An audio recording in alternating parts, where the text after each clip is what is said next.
Okay, great. Well, hi everyone. Welcome to another episode of Terra Virtua Talks Metaverse. And today we've got the founders of Terra Virtua, Jawad Ashraf and Gary Bracey, joining us. It's a great time for us to connect with the guys. We're going to go into a little bit of their history so far, the journey of Terra Virtua. It's 5 years old, founded in 2017.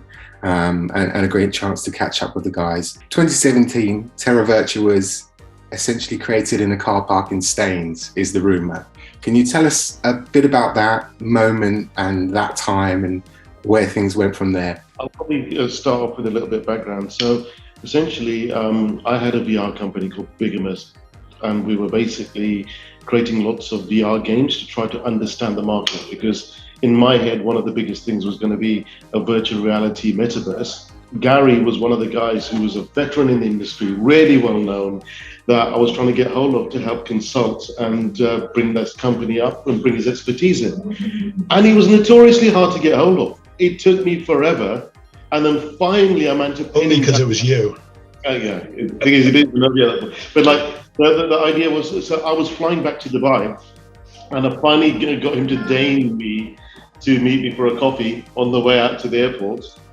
And so when I sat down with him, it was like, okay, let's talk about Big Immersive. And then we went through in detail. And also, we've been playing with this idea, and I went blah, blah, blah, blah, with some of the basic concepts of what Terra Virtua could be. And then Gary just looked at me and thought, this isn't the scope of our conversation. And then off the back of that, that's basically where it triggered off. I mean, Gary came back to me later. I mean, Gary, do you want to give me from your perspective how it was? Yeah, I remember that you said it was a car park in Staines. I remember vividly it was a pay and display. I was in Bay 32 and I reversed in. And it's the important stuff I always remember. No, it was our first meeting, and it's quite uncanny that, you talk about serendipity, and there were so many coincidences that Jawad happened to be in the UK because he lived in Dubai, and he happened to be in the UK at that time, and I happened to be free, and we met because Staines is an awful place, but I shouldn't say that. But it was sort of midway between the two of us, and we met up and we got talking. And it's very important to also mention, because we never do talk about this, that a partnership requires chemistry. Yeah. And I think we had chemistry sort of immediately, and we started brainstorming and we got going and riffed, and the business conversation actually evolved into something much bigger. And within a week, Terra Virtua was formed. We both had the same vision. We both had ideas of what we could do and the execution, and we also had different ideas as well, which again was a key ingredient of the partnership, because we bounced ideas out. We'd have different perspectives and we bounce ideas off each other, and that's where the magic happens, I think. And we've been business colleagues and good friends ever since. And that is really true. I mean, this is the thing. My background was a heavy technology background. I'd worked in lots of different areas. And like VR and mobile gaming was my latest one, but I don't know what I don't know. But Gary, I don't know, Gary's not that much older than me, but I used to buy his games that he did in Ocean Software when I was in the sixth form. And I still remember buying those games. And for me, it was a little bit also of meeting an icon in the industry, because I was and still am a geek. So when I met him, there was a little bit of that awe. And then once I met him, I realized actually, you know what? All these years, set him up like this. Never meet. What do they say? At this point, we can talk about, Terra Virtua, the name, not to be confused with Terra Luna, which... Oh yeah, I completely blame Gary for this, because I remember us having multiple conversations about what the company was going to be called. And actually we managed to name it after the worst crypto crash in history, which is going to be told as a cautionary tale to my grandchildren. And now what's happened is we've spent years building the brand. We were out way before these guys. But really, unfortunately, the way it's worked is now, especially the last week, the market has melted down, and I've had hundreds and hundreds of DMs of people saying, oh my God, you guys have destroyed the market. And actually, it's those guys over there with the Metaverse and NFTs. But literally just now before this interview, one of our IP partners came back with, "Oh my God, what's happened with Terra Virtua?" And it was like, not us, not us. I think a rebrand is on the cards now. I mean, we've been sitting there for the last 3 days coming up with the most inane names, but we're going to find something that works. Yeah. And things like, it doesn't help that hashtag Terra Crash and things like that. And obviously it hurts us indirectly. We're sort of collateral damage. I mean, the whole market's crashed and is hurting, but the decrease in the value of our own token is disproportionate to everyone else's because of that confusion.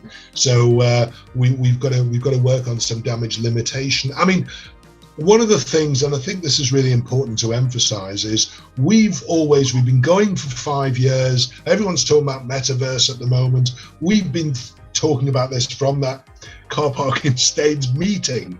We built it in 6 months. Yeah, I mean, we had it working. So we're not here today, gone tomorrow, jumping on the bandwagon type company. We've got a very, very strong plan, and we always felt that it was the business that would drive, and we still believe this, it was the business that would drive the value, and the token would be boosted or otherwise by the success of the business. And we still believe that. The problem is, in crypto, outside forces have massive influences on the value of your token, and it's not a reflection on the business. We can do really, really well and the token can go up a little bit, but if Bitcoin goes up a lot, then our token will go up again disproportionately. So we're sort of out of control of that, and we want to get a little bit more back into the driver's seat and drive the value, if we can, of the token northwards by virtue of having a successful business. And that's always been the strategy. And also, one thing to add on to that is that a lot of the utility that people provide in tokens isn't great utility. They're like very basic membership clubs. There are some perks that you can get. And even the utility that we got on a token is okay, but it's nowhere near where we want it to be. But that's because it was always built with a metaverse piece in mind. There's so many perks that it will have. There's so many aspects of our ecosystem that we've driven with TVK. I mean, when you talk about the trinity of what is going to be the future of this company, it's NFT platform, metaverse, gaming studio. And all of those things are going to thread together. So if you've got a character like a Vfleck to be able to race it in a jetpack racing game, on a metaverse island, in a stadium that basically you've got land in, and TVK will be driving the underlying participation, staking, rewards of what you have. And that is basically where we're trying to get to. So when our metaverse aspect gets launched and our first games come out, then all of a sudden people are going to see the connection, and we will have much more value drivers and uses for TVK as well. Excellent. And we can be absolutely clear, there's never been and there is no association with Terra Luna throughout the Terra Virtua project. And never, just a word. And just stepping back a bit to when the platform was launched, 2018, it was a BAFTA screening of Ready Player One. So that was clearly the ambition for the project. How much of that ambition has been realized up until this point? Up until now, people are only seeing our platform, and they're seeing a few spaces, which are our fan caves, which are different sizes. But what people don't realize is we've taken those fan caves out of our metaverse because we didn't think anyone would understand it. Because literally, Metaverse, VR, and NFTs were the foundation of the company, and nobody understood any one of these three things. So basically, we've doubled down on the NFTs because our view was these assets would become part of our metaverse. And that's one of the things you'll see with us, is that the models we have, let's say the Godzilla models, are millions of polygons, high definition 3D, and they are fully animated. Now, why did we do that when everyone else is doing a JPEG? Or anybody else got a very basic 3D model? It's because they were designed to exist in a metaverse. They were designed to be consumed in a metaverse, because that was always our goal. And so that's why the high fidelity 3D models and everything else that you'll see are painstakingly built, but they were always designed with a future use for them in mind. I mean, it would have been far easier for us to slap up a JPEG and say, hey, here's an art platform. But we had a very long game in mind. And we were the first ones to do this. I mean, as John says, everyone was making 2D. NFTs. We were the first company to not just introduce 3D NFTs, but animate them as well, and put audio to them and bring them to life. And that was something revolutionary in that sector, but we didn't do it to be innovative. We did it because it was part of the strategy that we planned out from the very beginning. And in fact, in 2018, Jawad and the team had built an environment, interactive, immersive environment which was Oculus compatible. And we went around the world demonstrating this VR app. Yeah. Now, VR didn't take off, and that caused us to pivot and re-examine and re-strategize, because no one can plan for the future in a brand new sector and know exactly where it's going, but you've got to be flexible. And we were flexible. So we developed it originally as a VR concept. And then once we realized that VR wasn't going to go mainstream, we took a step back and reconfigured everything to accommodate a more generic metaverse environment, which is what we're building out right now and just finishing off. So it was always the plan. And I think we have always stuck to the vision, and it's something we've always been emphatic about. And when people say, oh, NFTs are a craze, and oh, metaverse is a craze, and oh, this, that, the other, and we are jumping on the bandwagon, we're not. We've been doing this exactly as we've been thinking it for 5 years. And you touched on a few points there in terms of challenges along the way and potentially needing to pivot, really reacting to audience appetite and the market. Can you tell us any more about, the changes you've made to make sure that you're sort of ready for the audience that was existing at the time? So we basically created the NFT platform, and it existed within the metaverse. So when we first built it, you actually were able to go in. I still have the demos there that we showed to the team. But like, you were in the main Terra Virtua lobby, you were able to you were able to literally play games within that lobby. We created multiple games. We created proper VR experiences. You could go to a Katy Perry concert. You could sit behind an F1. And then we actually had our marketplace exist within that to buy the NFTs.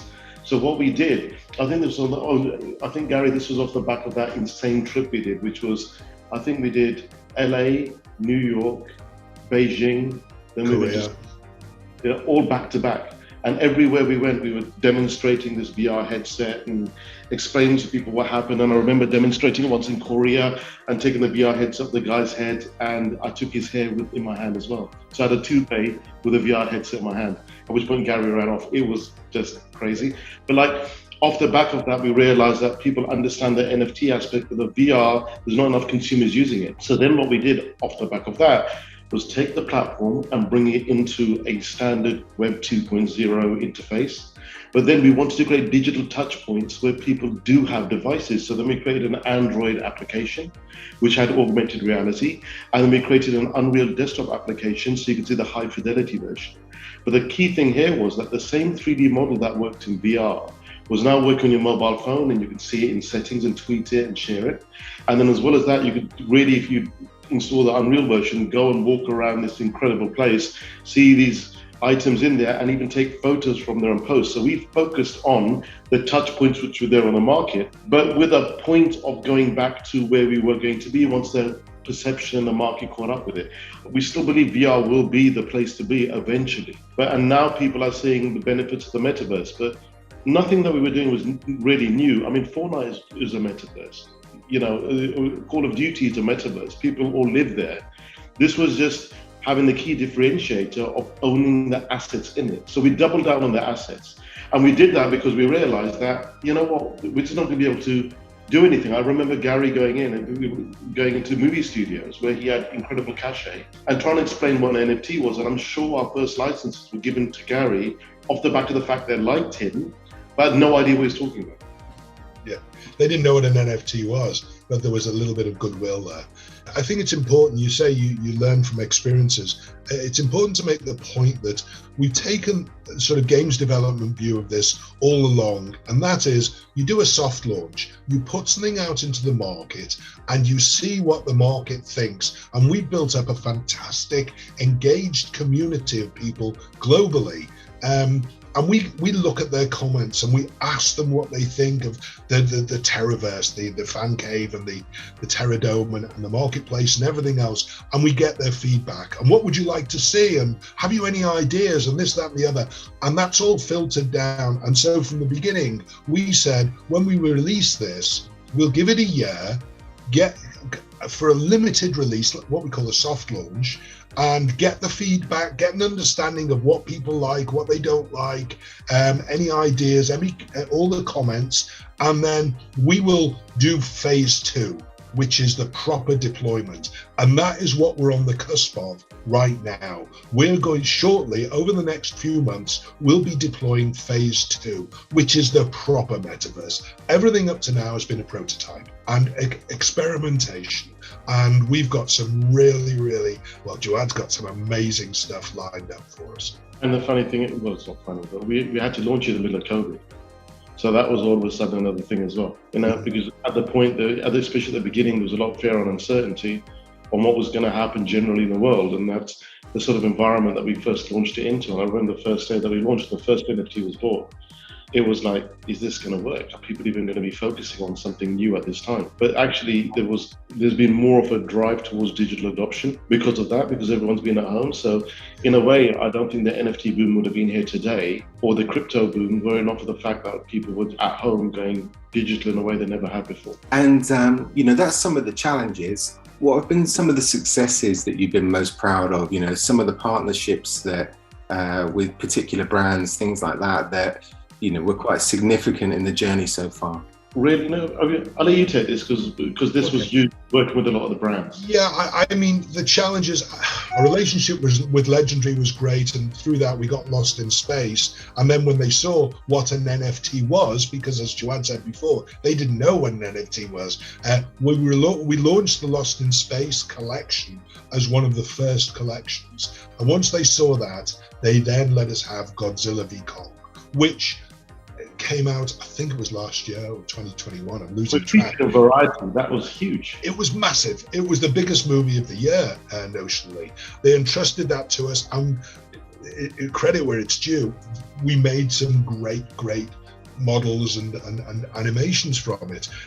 So that was a source of pride. It was getting the mainstream and trying to attract the mainstream and showing what the potential of what we were building could be. It was a taste of the future, and that worked really well. But we've had so many successes. I mean, little ones. Tim Cantor, he's an amazing artist who sells paintings, his oil paintings, for very significant sums of money. And I was introduced to him, had a chat, and this is a guy who doesn't do digital. He paints oils. In fact, he makes the oils for his paints. That's how traditional he is. So I started talking to him about NFTs and bringing these things to life, and he got completely caught up in it and released a collection, a limited collection of a number of amazing pieces. And he did some work on them. He brought them to life in a very subtle way. And there's one particular picture, and I use this as an example, of a boy's face, and it's just a huge picture of the face. And it's not moving or smiling. What there is a small reflection in the pupil of someone walking within his eye line, and it's just a small reflection, but it brings the whole thing to life. And it's things like that you just go, wow, we're doing something new here, and that's always terribly exciting, putting aside the commercial side. But it's the creative side, it's the innovation, because when you start, this is a new sector. This is a whole new thing. It's like when video games came out, or the internet, or mobile phones. This is a whole new thing, and you're exploring, you're pioneering, and you'll get some stuff wrong, you'll get some stuff right. But it's understanding what works. and then building on that. That's what I personally find exciting. And for me, I mean, it's been, licensed, having someone like Williams. I mean, that's one of the most mature, incredibly well-respected brands in the world. And, for me and my brother and other people in the team, we're massive F1 fans. So really, what you see as some of your successes are based upon what your interests are as well. And, we're incredibly excited when we saw the Miami race and we saw our logo on that car. That, for us, that was one of the most amazing things. But it has been, we talk about successes, the thing has been a roller coaster. When the NFTs came out, the amount of interest that came out was insane. And then all of a sudden you had to try to understand your demographic. And we're going towards a mass market, and then you realize they're just not ready for certain things. And so, some of the platforms that have done incredibly well, like Top Shots, did incredibly well. It was collections and it was a major sports brand. But at the end of the day, people who were buying it weren't sports fans. They were just crypto fans. So we've had lots of challenges as well. But the successes are when we understand those guys. So one of our biggest successes is that we do feel that we're a few steps ahead in understanding the entire space. We are thought leaders in the space because people are still talking about the next NFT platform and we want to do this, and that's done. I think in 6 months, you'll be able to get a Shopify and spin up an NFT website. That's not even going to be a thing. People aren't looking ahead, and that's what we're trying to do. We're trying to establish that beachhead right now. And now we can talk about some of the, one of the most exciting things that is coming up, the launch of the Metaverse. Yeah. The Terra Virtua Metaverse. So what can people be excited about? What will make it different from anything else on the market? And I'd love to talk about this one. This is basically this accumulation of years of work, and again, this comes back down to what we're saying about the thought leadership aspect. There is not going to be one metaverse. There's going to be one space where everyone goes. It's going to be like a series of connected islands, and just as you navigate from www.bbc.co.uk and it goes to their website, you will be able to jump between different metaverses, but still be yourself and have different instances of your avatar. So what we're going to be doing in ours is that we've not taken the approach that other people have, which is low fidelity, build it like Lego, always look not very nice, right?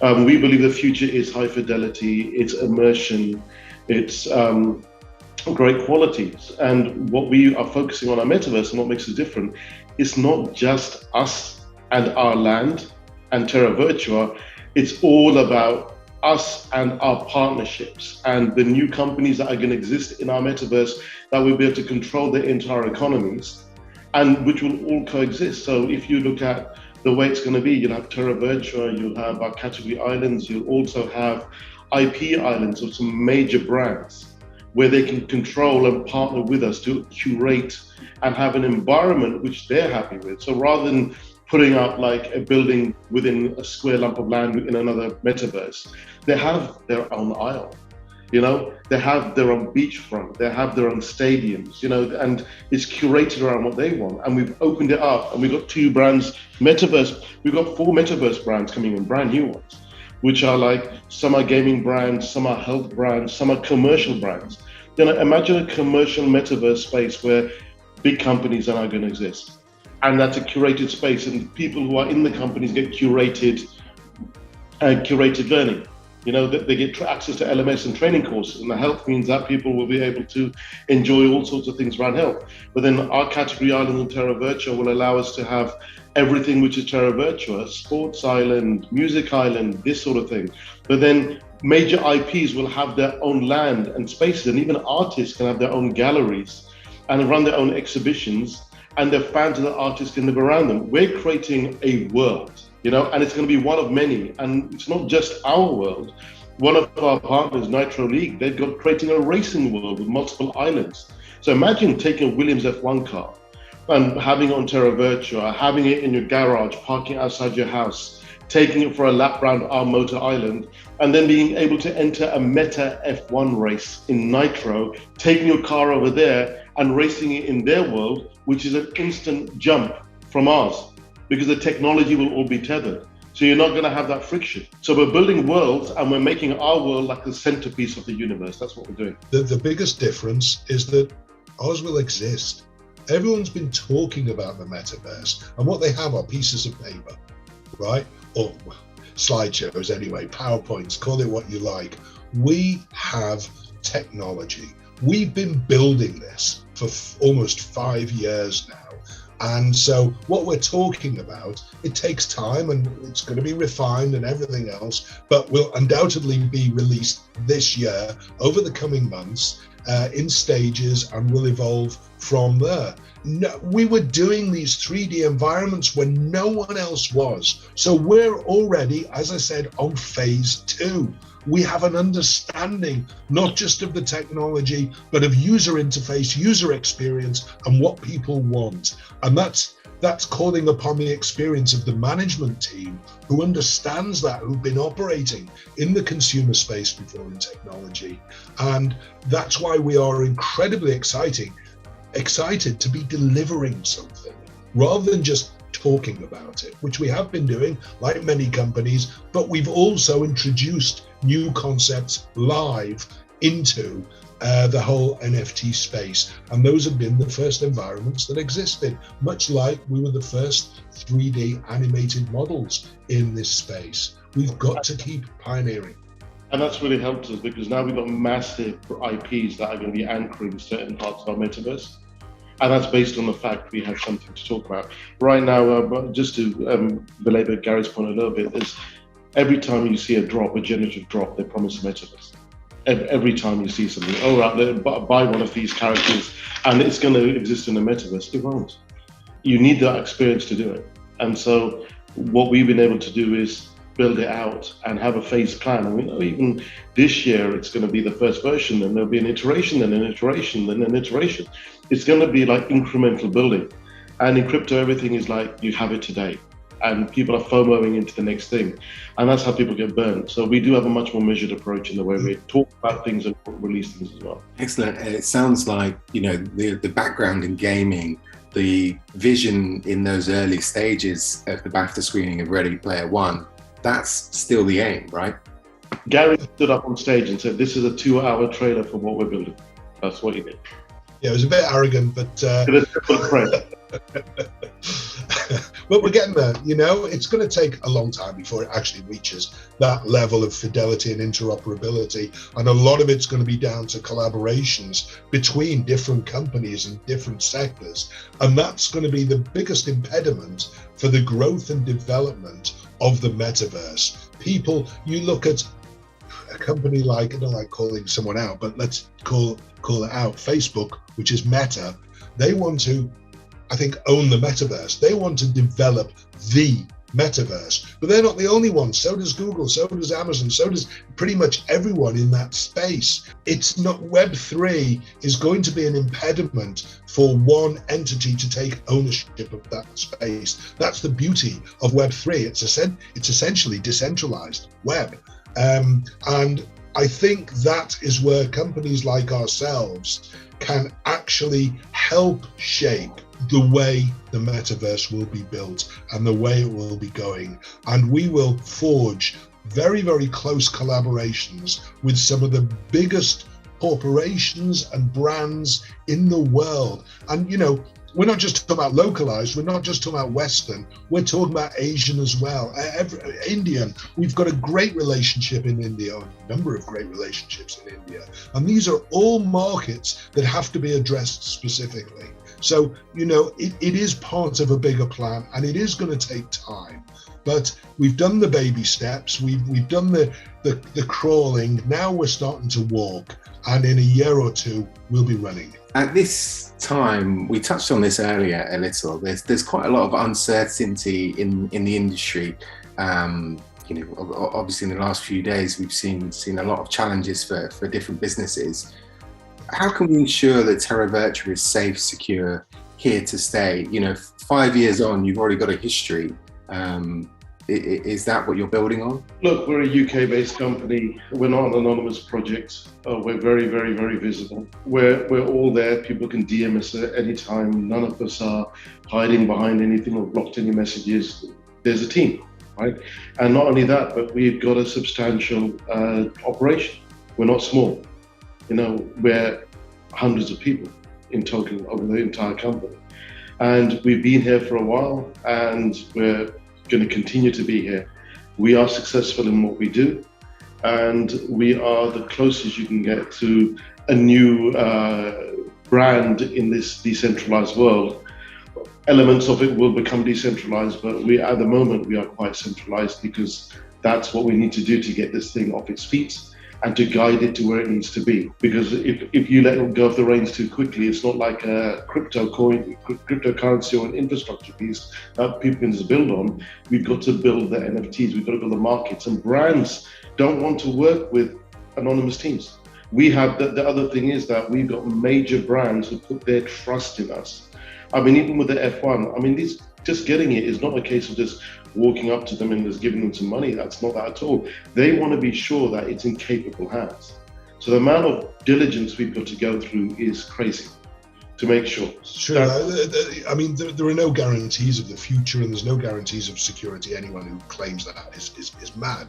But one mantra we've always had from the very beginning, and I think it goes towards the experience of the management team, Jawad, myself, Doug, Keith, and the rest, is that we built this with a solid foundation in mind. We could have gone out and just hit the market big and gone for a money grab, a sort of get rich quick play. With the IPs we had, with the sort of content we had, it could have been a get rich quick. But what we wanted to do was build a solid foundation for a long-term sustainable business, because that's the only way we can grow. And it's got to evolve.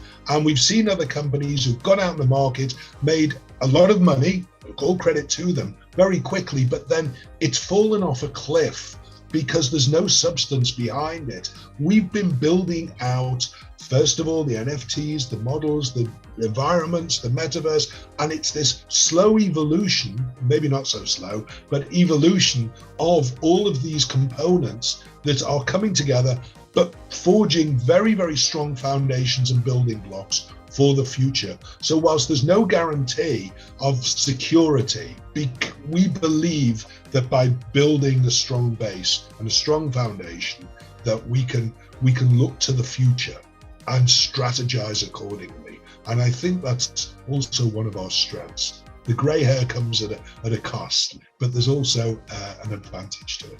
Excellent, that's perfect. And this is final question. We've touched on this in a few places, but what's next for Terra Virtua? How's the platform continuing to grow and offer more to existing and future users? It's all about bringing those three things together. It's a game studio. It's going to have multiple play-to-earn games and play-to-own games as well. We've got people like Stainless involved creating AAA titles. So it's all about the gaming. It's all about the experience and utility around the NFTs. It's going to be about bringing them to the metaverse, owning land, having experiences, VR experiences, normal experiences, Web3 experiences and economies operating in the metaverse, all underpinned by the assets that are your NFTs. The NFTs are the beginning.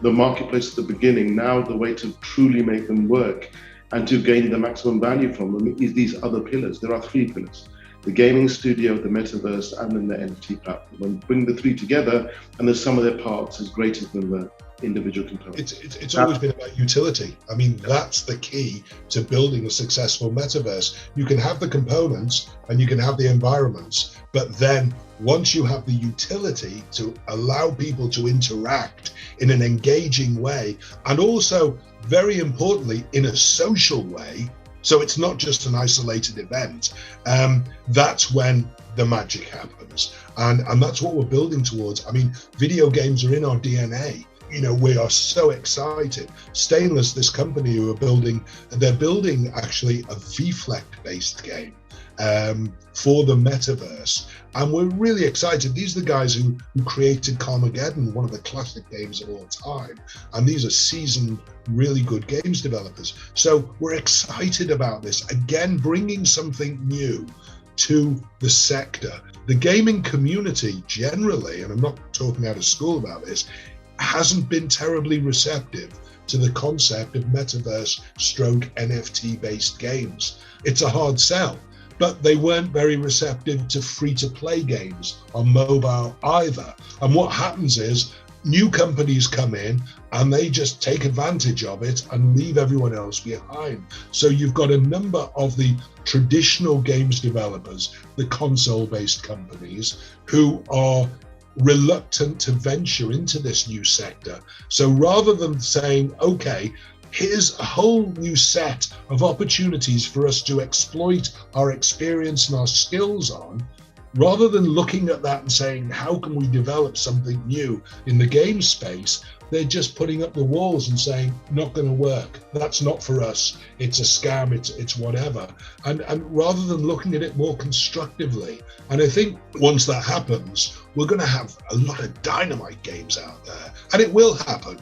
And I mean, the nonsensical thing of all is that Fortnite's demonstrated that it's viable. Roblox has demonstrated it's viable. But you've got this whole resistance of people unwilling to accept the fact that this is a natural evolution of where video games should be going.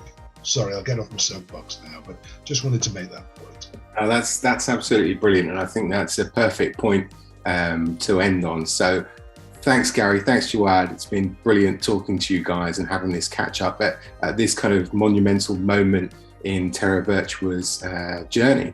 So this has been Terra Virtua Talks Metaverse. Thanks for tuning in, and we'll see you again soon.